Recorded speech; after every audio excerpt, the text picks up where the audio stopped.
What you're actually perceiving in the brain is like this. It's this small, whereas what you could perceive is immense. Yeah, you might make a lot of money, but you're going to burn out at some point. You need to find a way to make that opening of the brain, to make that kind of psychedelic experience something that you can access in your daily life. What you want is attention, which is what drives most people these days in the era of social media. Then your sense of gratification comes from other people, okay? And that's very ephemeral. I want you to think in 2 tracks. I want your life to be on 2 tracks when you're in your 20s. Most people, it's either 1 track or it's like 5 tracks, okay? I want you to have 2. And what do I mean by that? The 1 track person is, I gotta go to law school. I gotta make a lot of money. My parents are pushing me. I gotta become a doctor. I gotta make 6 figures by this time. I better get that job at Goldman Sachs, etc., etc., etc. That is a person who is destined for a life of misery, quite honestly. Yeah, you might make a lot of money, but you're gonna burn out at some point. It's kind of soulless. It's not connected to anything deep inside of you. You know, you don't really know. And what's going to end up happening, you will have, your 20s will pass and you will have no fun, no adventures. You won't be learning anymore. It's just that 1 track. The human brain works as a kind of filtering mechanism to kind of narrow what you perceive. It tries to make you aware of only the things that are necessary for your immediate survival. So it's sort of limiting your senses. It's limiting what you see, what you smell, what you hear, to only the things that are necessary for your day-to-day activities. And so other people have 5 tracks. I'm going to try this. I'm going to try that. I'm going to go to Europe. I'm going to live in a band for a while. I'm going to start a podcast. I'm going to write a book. I'm going to do this. I'm going to do that, etc. I'm going to open a restaurant, etc. Great, fine. You'll have lots of exciting things that'll happen to you. And then you'll turn 30. You haven't really built 1 solid skill. You built a lot of 5 kind of half things, and it's set the pattern for your life. You're going to be wandering forever, forever, forever, as opposed to the 1 track person who's going to burn out and who's going to become perhaps a drug addict or something like that. You're going to become someone who has no discipline, who just keeps going from this, that, the other thing. And that'll be your pattern. It won't be a very satisfying life. If the doors of perception, as William Blake said, were completely cleansed, you would have a vision of the infinite, right? And so Huxley talked about if all those filters were taken away and you saw the world and suddenly you were perceiving sights and smells and things that were invisible to you before, the world will appear magical to you, taking off that kind of clamp that the brain puts on you.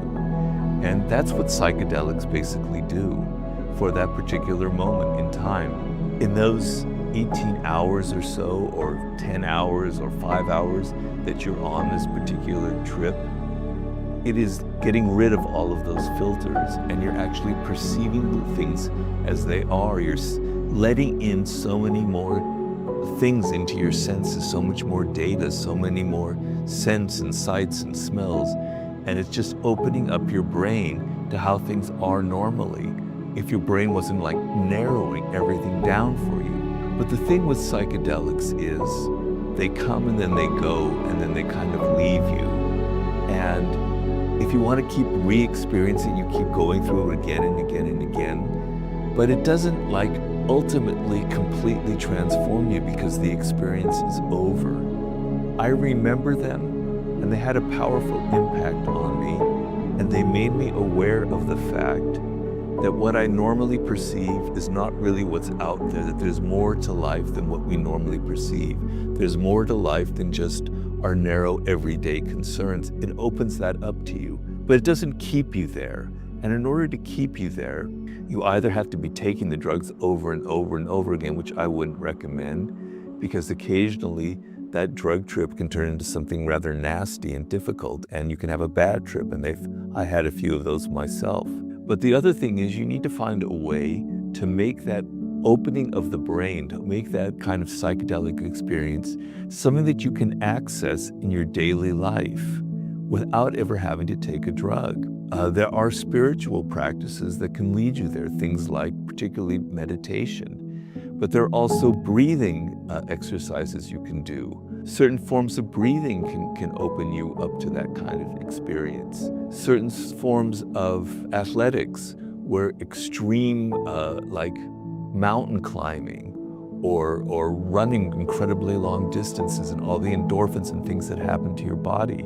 I talk a lot about that in the book. You don't have to just access this opening up of the doors of perception through psychedelics. It's a powerful tool, but you can do it through breathing, you can do it through meditation, you can do it through endurance sports type activities. When I would do long distance swimming and I would go for 2 miles without stopping, some strange things would start happening in my brain. Things would start opening up. There are other tools that you can have, just simple things about observing the world around you. But psychedelics are a tool, they're a powerful tool. But in the Sublime book, I'm trying to tell you, you don't need them. It's just a matter of changing how you look at the world, which is what psychedelics can help you do. But you can do it on your own. And if you can do it on your own, through meditation, through breathing, through these other activities, it's very powerful, it's very liberating, it's very empowering, because you don't need to depend on a substance to access these kind of incredible out-of-body experiences. If what you want is attention, which is what drives most people these days in the era of social media, then your sense of gratification comes from other people, okay? And that's very ephemeral. You can never make that solid. And it builds up your ego. It makes you feel, wow, I'm fantastic. I'm amazing. I've got all this attention. I've got 5 million followers. I'm an influencer, etc. Okay? But it's very ephemeral. It's not anything solid. It's going to leave you and it's going to make you depressed in 4 or 5 years when some younger influencer comes along with a bigger audience and you're kind of forgotten because it's not coming from inside, it's coming from outside. So the way to get out of it is to be inner driven. You want to create something for yourself. You want to leave something lasting. You want to have some kind of legacy. You're inner driven. And when you're inner driven, then it's not about your ego. It's not about attention. It's about creating something great for the world, contributing to humanity. That's kind of the lesson that I have here for that.